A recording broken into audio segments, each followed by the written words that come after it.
I have to correct one thing about Santa Claus. We had 2 kids. Then I found out that Santa Claus was black. Everybody got a crayon and an index card. If you don't have one, you will. Originally, this creativity talk was going to be about cake. Cake is an analogy for creativity. Well, that was a month ago, and I'm really, really into this. So after eating so much cake to be inspired, I couldn't fit in my pants, and I had to start counting points again. So that's why you have crayons. So let me tell you a little bit about crayons as the analogy for creativity. Just think about it. The first tool anybody ever gave you to be creative was what? A crayon. Well, maybe some mud, but a crayon. You drew pictures, you colored, you did all this cool stuff. And then you got to be about 8. And then somebody said, you know, you really are not good at this. It was cute to do stick figures, but I want to see eyes, I want to see nose. Our house doesn't look like this. You need something else. So they took your crayons away from you. And if they didn't take your crayons away from you, then they did other things, like say, you're a little special ed, you can't color between the lines. And then you self-selected, you stopped being creative. Now, I hung out in the creativity mode a little bit longer than the rest of you probably, because I was an only child who wasn't good at much else. Nobody was picking me for dodgeball because I was always going to get hit in the head and pass out. I wasn't good at math. There were a lot of things that I wasn't good at. And I was the only black person in Gary, Indiana, who had no rhythm. So nobody was giving me 4 brothers and a glove. It wasn't happening. So I stuck with the crayons. I was good with words.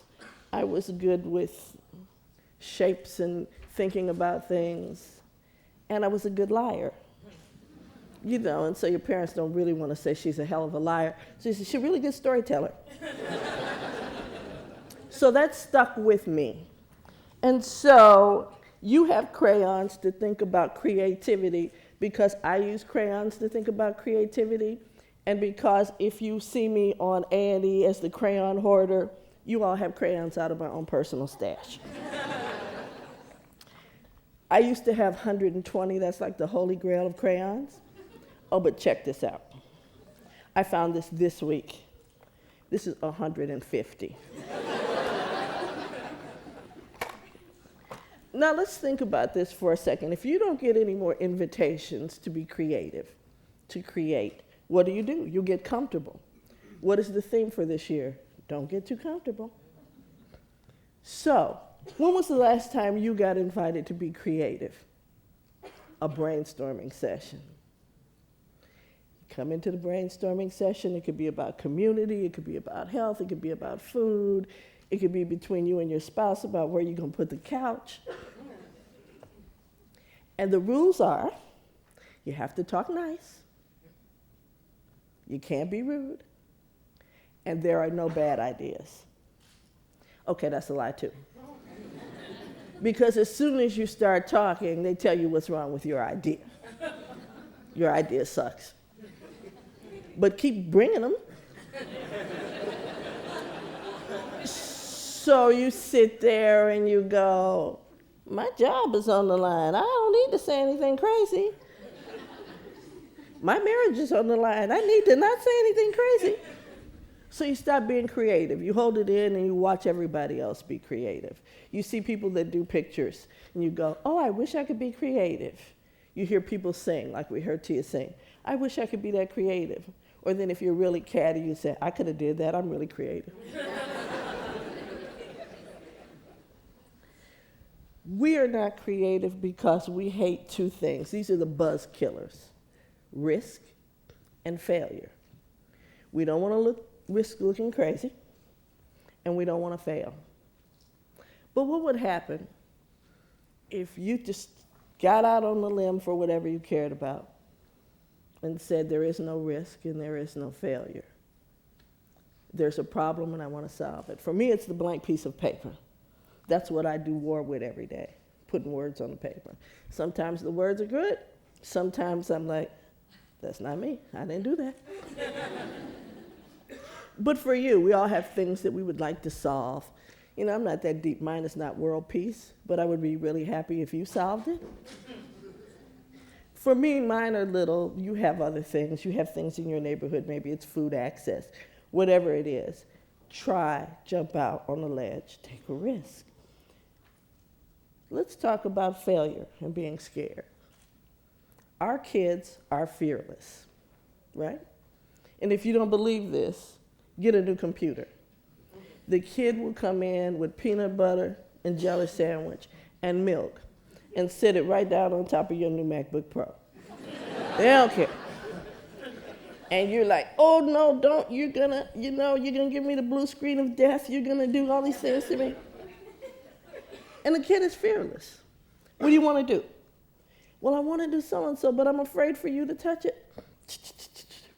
Why? Because they're not afraid of failure. They could care less. If it breaks, they know somebody's going to come and fix it. So they're making songs, they're creating websites. Then you come along and say, I don't want you talking to people on the internet. Because somebody on Craigslist is going to meet you at the mall, buy you a hot dog, and we're never going to see you again. When in truth, a scientific study says that adults are more likely to get the blue screen of death, to get the terrible virus on their computer, and to meet a man on Craigslist and get tied to a radiator.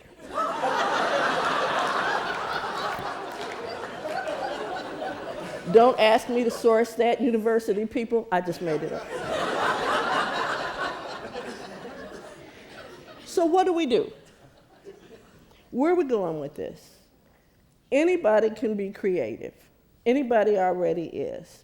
In the Midwest, they're like the creatives, and then they're the other people.